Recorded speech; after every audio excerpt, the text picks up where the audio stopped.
Hello friends, and welcome to Sassy Kate and Ren. Today we're making oatmeal cherry toffee temptations.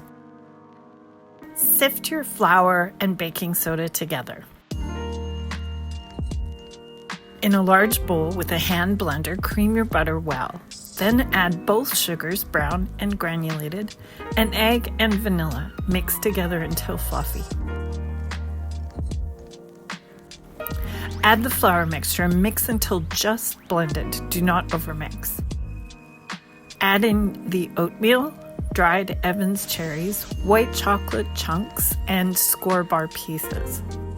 Mix thoroughly by hand until well blended. Divide the batter into 4 equal pieces, rolling each into a log about 2 inches in diameter.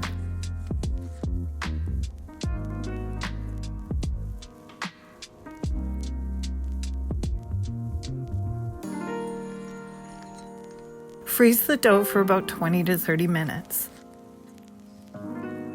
After the 20 minutes in the freezer, remove the cookie log and cut into 8 equal pieces about 3/4 inch thick.